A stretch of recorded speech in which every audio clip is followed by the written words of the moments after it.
Students, importance of education art के बाद हम फिलोसफी ऑफ आर्ट पढ़ेंगे। कला दर्शन।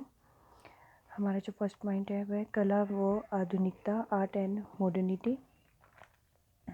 अगर कला में आधुनिकता की बात की जाए, इसमें प्रत्येक काल में उसकी बौद्धिक और तकनीकी सीमाएं परिवर्तित होती रही हैं। चाहे उस काल की पुराने काल में राजपूतों की बात की जाए, मुगलों की बात की, अजंता की गुफाओं की बात की जाए या पहाड़ी, सभी शैलियों में कलाकारों ने अपनी कलात्मक प्रतिभा का असमर्थ रूप से परिचय दिया है। अब आदि मानव की बात की जाए, उसमें बुद्धि का विकास नहीं था, ना ही वे कलाकार थे, लेकिन उनके पास जो सीमित साधन थे उनके माध्यम से ही वे कला जगत को जो रचनाएं दी हैं उन्होंने, वह निश्चित रूप से प्रशंसनीय है। उनका कहीं ना कहीं आज भी प्रयोग किया जाता है। दूसरी ओर अगर हम अजंता की गुफाओं की बात करें तो उसे उन चित्रों को प्रस्तुत करने वाले कलाकार नहीं थे, वो बौद्ध भिक्षु ही थे जिन्होंने अंधेरी गुफाओं में मशाल की रोशनी से इतनी सुंदर भावनाओं को छतों पर साकार रूप दिया। ऐसे ही अगर हम कलाकार के अनुभूति की बात करें, जो कलाकार के पास वाणी नहीं होती है, वो मूक होते हैं, लेकिन फिर भी वो चित्रों के माध्यम से अपनी भावनाओं को दर्शकों तक पहुंचा देते हैं। उनकी जो कृतियाँ होती हैं, उनके जो चित्र होते हैं, वो बोलते हैं। अगर कलाकार का व्यक्तित्व दार्शनिक रूप के सामने रखा जाए तो मुखरित हो जाता है। कहने का मतलब अभिप्राय ये हुआ कि अगर हम किसी चित्र को देखते हैं, अगर कलाकार ने उसमें अपनी भावनाओं को मूल रूप दिया है, मूर्त रूप दिया है, तो उसमें कोई ना कोई ऐसी आकृति जरूर होती है जो उसकी भावनाओं को प्रकट करती है। ठीक है बेटा। और 19वीं शताब्दी की अगर बात की जाए तो विज्ञान का युग था, लेकिन विज्ञान प्रत्येक तत्व को तभी परिभाषित करता है जब इसी समय में कलाकारों ने कला के प्रत्येक अवयव को परिभाषित किया हो। यानी कि कहने का मतलब ये है कि अगर कैमरे का आविष्कार हुआ और कलाकार की मानसिकता में परिवर्तन आया, ठीक है ना, कैमरे का आविष्कार हुआ, फिर कलाकार की मानसिकता में परिवर्तन आया, उन्होंने यथार्थ रूप के स्थान पे कलाकार ने मन से जुड़ी भावनाओं को अभिव्यक्त करने किया और 20वीं शताब्दी मनोविज्ञान का युग बन गया,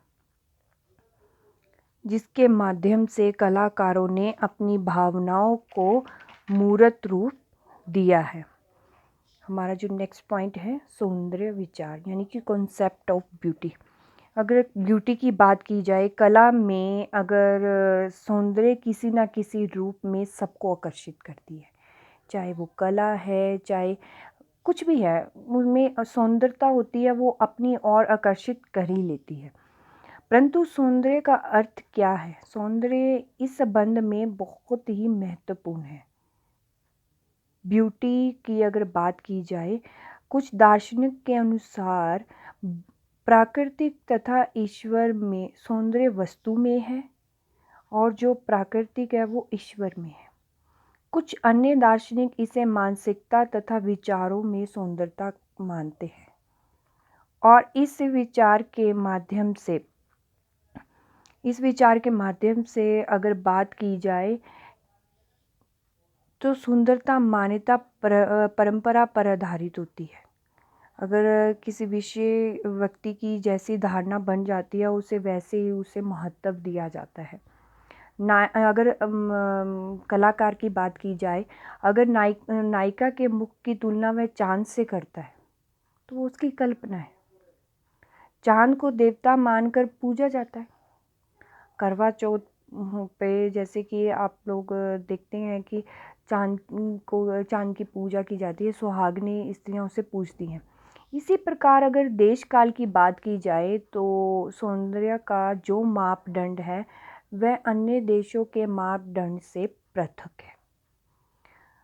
भारतीय दर्शन ने सत्यम शिवम सुंदरम के रूप में सौंदर्य की कल्पना की गई है। उन्होंने कहा है कि सुंदर वही है जो कल्याणकारी है तथा कल्याणकारी ही ईश्वर है, अर्थात सुंदर वही है जो ईश्वरी है। लेकिन इसमें भी मतभेद हुआ। उन्होंने एक वस्तु सभी के लिए सुंदर हो, ये ईश्वरी हो, ये आवश्यक नहीं है। हर किसी को ऐसा होता है, जिसको एक वस्तु सुंदर लगती है वो दूसरे को कुछ कम सुंदर लगती है और तीसरे को बिल्कुल ही अच्छी नहीं लगती। ये अपनी अपनी चॉइस की बात होती है, अपनी अपनी भावना की बात होती है।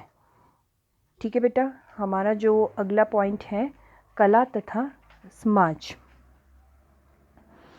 आर्ट एंड सोसाइटी की बात की जाए तो मानव का जो मस्तिष्क है उन प्रभावों का फल है जो उनके ऊपर सामाजिक वातावरण द्वारा डाला जाता है।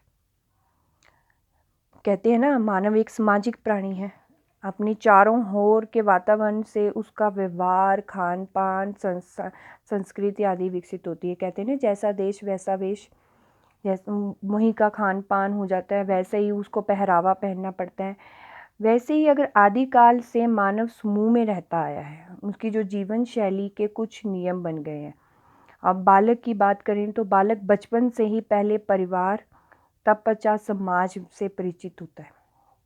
पहले तो बच्चा परिवार में ही शिक्षा को ग्रहण करता है, उसके बाद वो सामाजिक शिक्षा को ग्रहण करता है।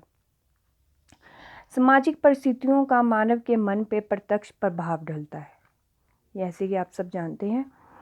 दूसरी बात है कि व्यक्ति जितना ही अधिक सामाजिक होगा उतना ही उसकी अनुभूति समाज परक और सामान्य होगी। ठीक है, समाज सामान्य रहेंगी।